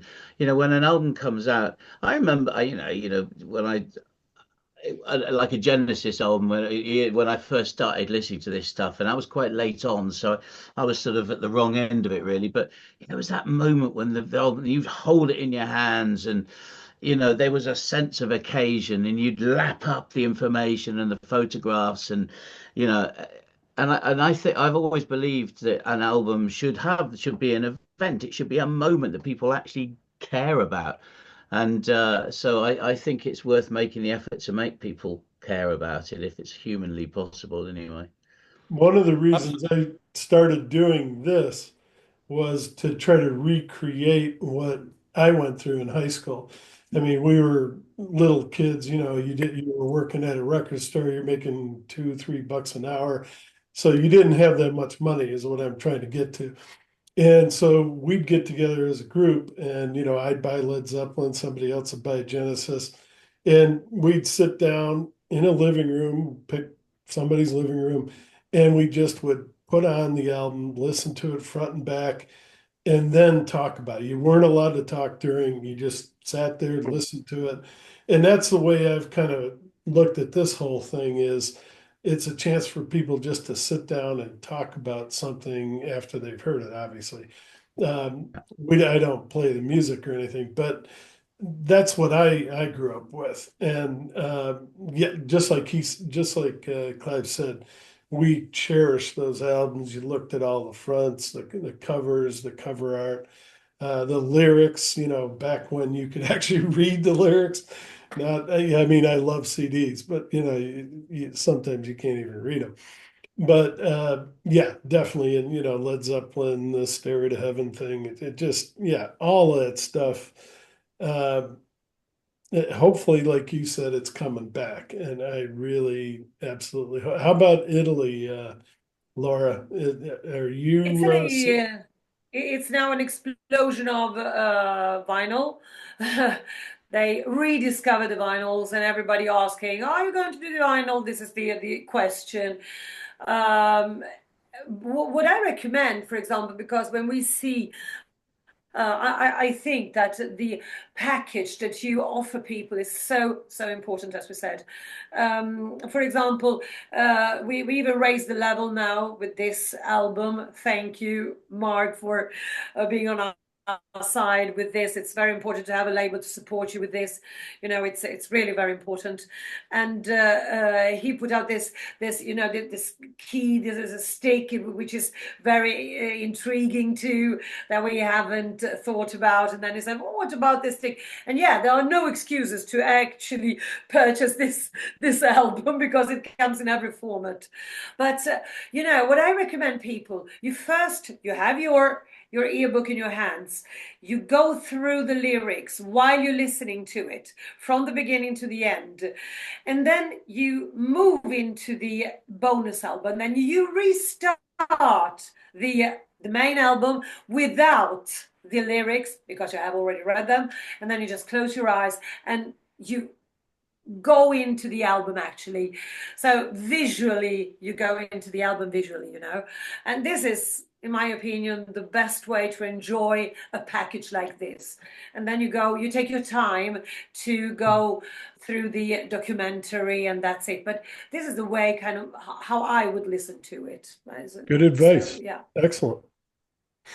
Yeah. Anyone else want to add anything else? I don't know, Simone, perhaps. Yes. Laura, potresti tradurmi per favore? Certo, caro.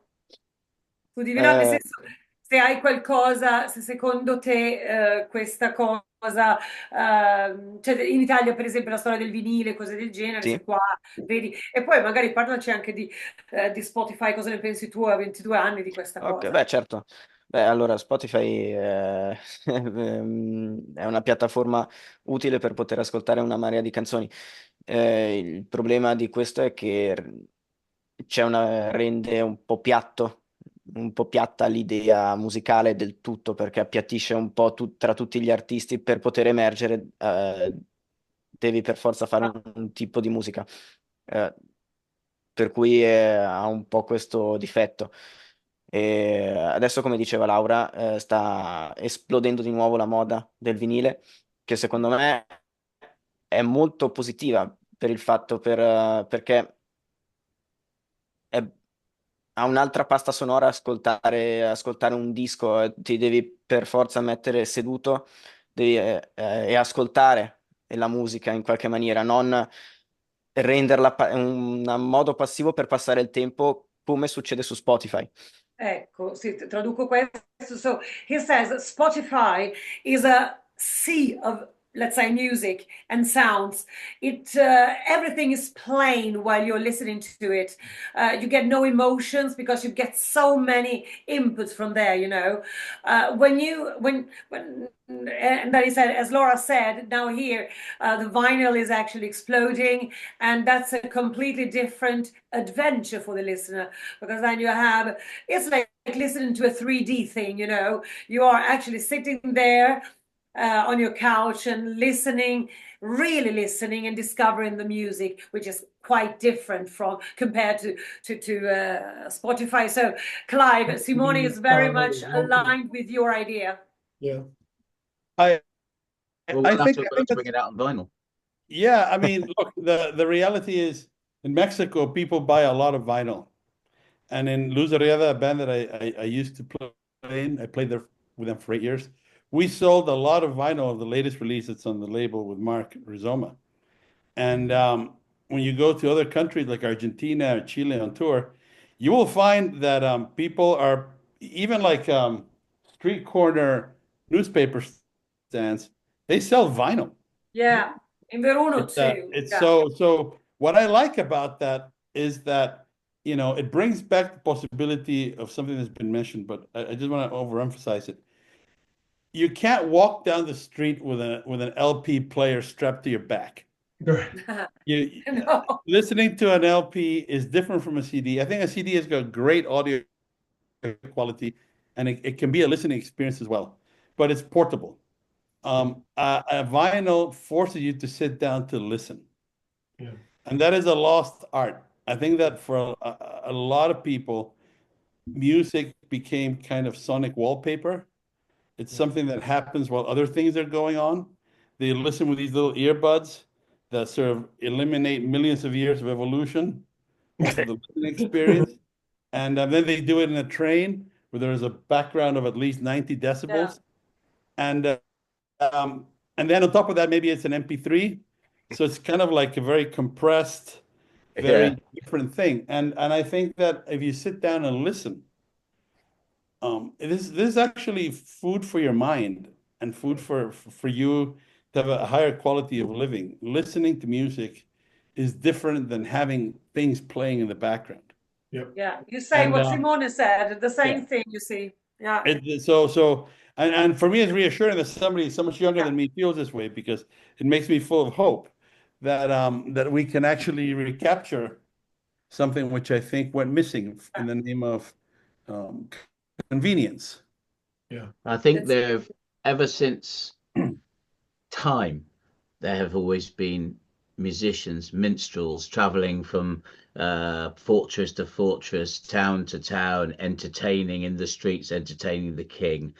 And then that all develops into sort of bigger and things, a record company, all the rest of it. But ultimately, that's what I always think we still are. If we can't make money selling albums, we'll play. If we can't Yes. make money playing, we'll find another way to do it. We go from town to town and we entertain. We find people to sponsor us. We find a way of surviving because we're not dinosaurs, despite what some people would like to say about that. Musicians will never be dinosaurs. They will find a way. If they've got the wish and the will and the magic and the belief, if they've got that, Yeah. yes. then basically there'll always be a way of making it. And That was great. to me, it's encapsulated in albums like Siege. It's about the belief in something. It's about the magic and the fantasy of anything's possible for us as musicians and for perhaps Yeah. the people listening to the music. So there you have it. Now, I'll just add one thing to that. You're not going to be able to duplicate this with AI. It'll never happen because it's not coming from a human being, and it'll sound like it, but the feeling is not there. And so Great I set. don't Great fear set, Mark. um, affecting the music industry. Now, everything else, definitely. Yeah. But would you guys agree? Phew. I AI. don't care about AI. It doesn't bother me. I mean, it's an amazing thing, and if you can harness it and use it in certain ways, yeah. Is it going to replace us? Actually, in places, it may well do for a while, but I think ultimately, I've even started because I remember when AI started doing, pictures, and I remember looking and saying, "Wow! So if I see this, this, and this, I can get that's an album cover. It's amazing." And then I started seeing on just Yeah. around people's AI versions of it, and I thought, hang on, isn't that's pretty much what I did? And all of a sudden I realized that ultimately it's drawing from the same pool. So it's not imagination, it's logarithms. And basically it's drawing from the same pool, and after a while you get to recognize it. I'm not saying I could tell you every single time, but you start to say, it's a bit AI that. Well, that's what happened with the music. Yeah, there'll be a little period of time where AI creates a new hit. See, wow, that's incredible. Sounds just like the Beatles or whatever. And then after a while, you'll start to hear, well, actually, it sort of is the Beatles. It's nothing. No, you're not bringing anything new to the table. So no, I don't care enough about it. It'll exist. That's the thing. That's just what I said. We're not dinosaurs if we don't try and stop it. If you try and stop something, we're back to Canute, aren't we? You can't stop a tide like that. It'll Tide, do its yeah. thing. What you do is you learn to float and you learn to take it with and go and find a way around it. That's what we That's try and do. right. There you go. AI, as a musician and as a physicist, I can say I've been starting to learn it because I've come to realize that AI is the world's greatest secretary. There you go. It truly is. Keep it that way. It can help you do things very fast and very efficiently, but it can't tell you what to do Right. or why to do it. And that is the thing you know, one of the worst things you can do is spend your life looking for errors in code and computer code. AI does that extremely well, and there's no reason for a human being to waste their time doing that, you know. So it's a compliment. People who are afraid of it, I think, don't have a very high opinion of their skill set or any real belief in who they are and what it is they bring to the table. So I'm with Clive. I'm studying it because as a scientist, I'm curious, and I think there are going to be opportunities where this can really help what we're doing, but ultimately we are doing it. Yeah. I mean, it's kind of like being afraid Keep of the it that way. computer. You know, nowadays everybody has these portable little computers that we only used to see in Star Trek. Yeah. And you know, you just get used to it and you move on. Does it create problems? Yes, it does. But only if you let the problems get a hold of you. So, you know, you just have to be careful with everything. The same thing with drinks. The same thing with everything. They're great, but don't get carried away. Don't put too much of yourself into one thing, except if it's that thing that is your passion. And that is, I think Clive hit it and nailed it. Do you believe in what you're doing? Do you believe in who you are Yeah. and why you're doing the things you're doing? If the answers to these questions are yes, you're fine.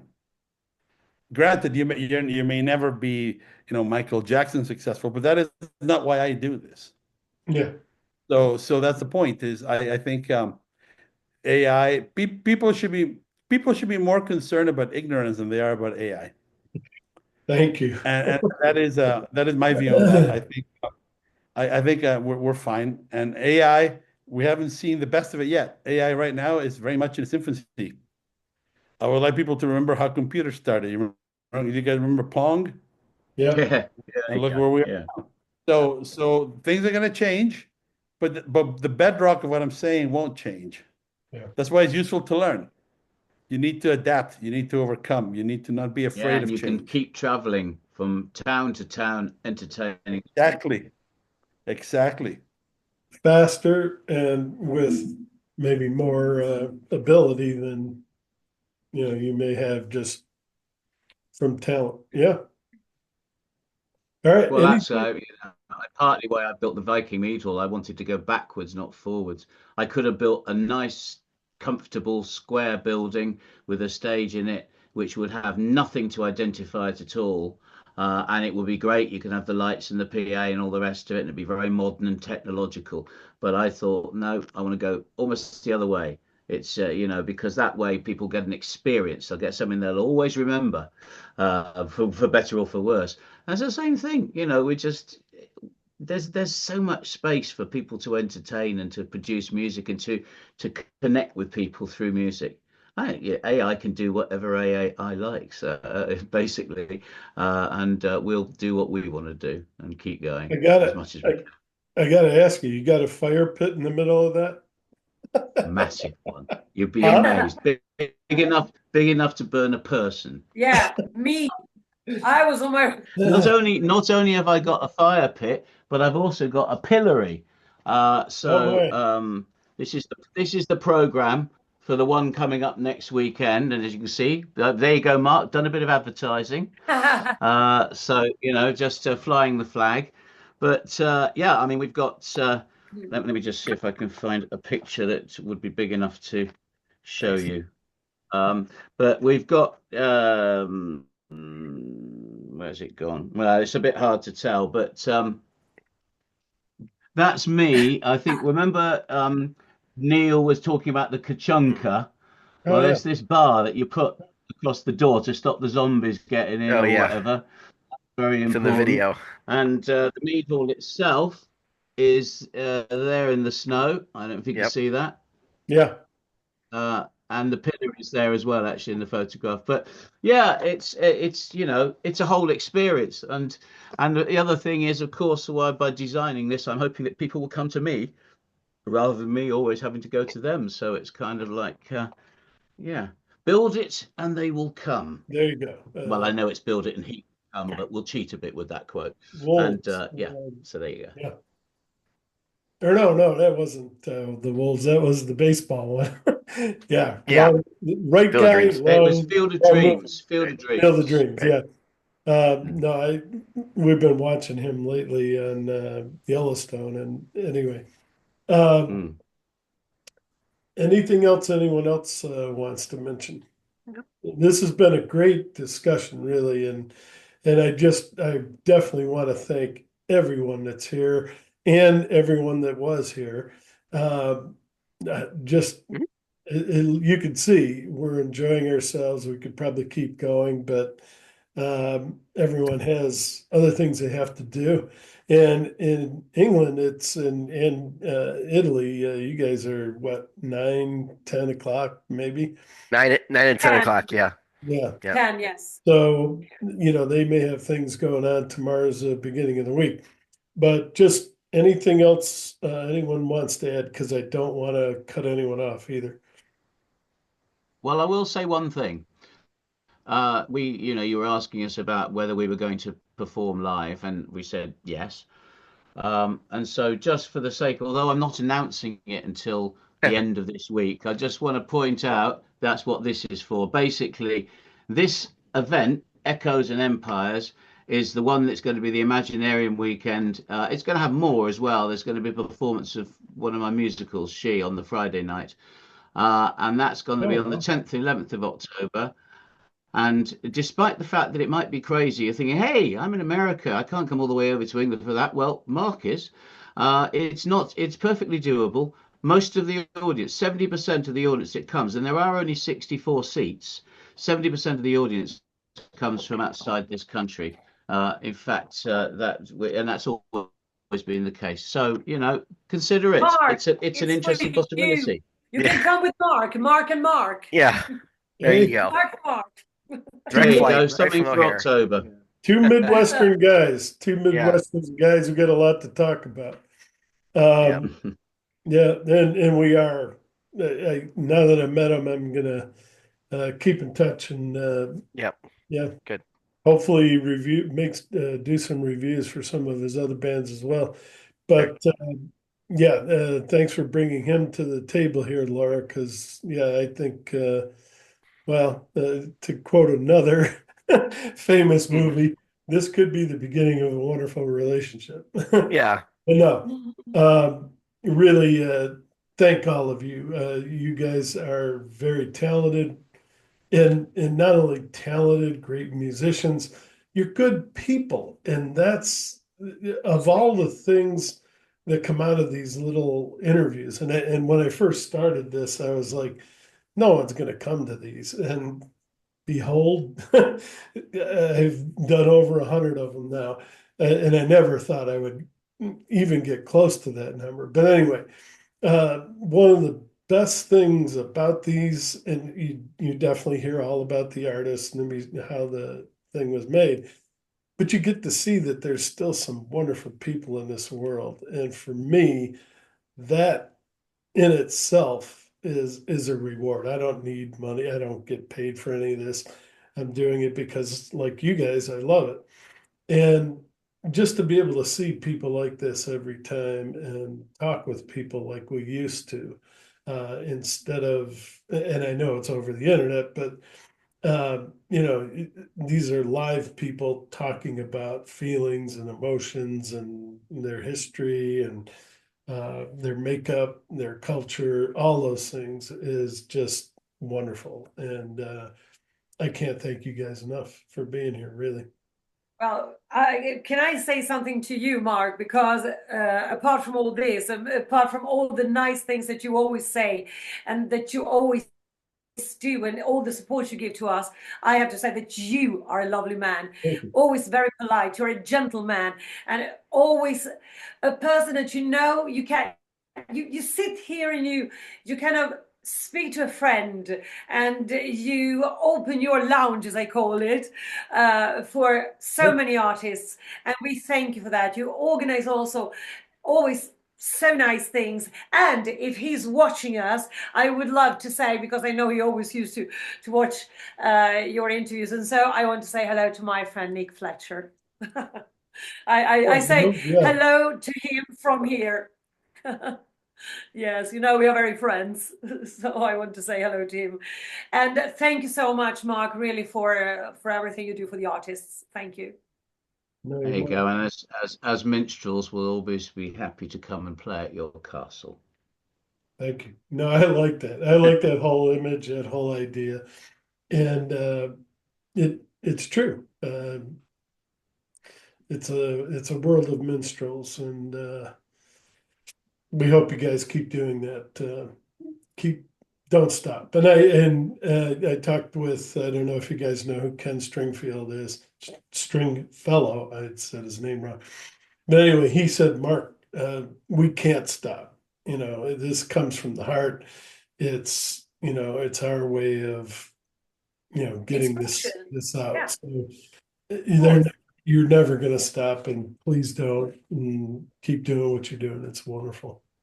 We'll try.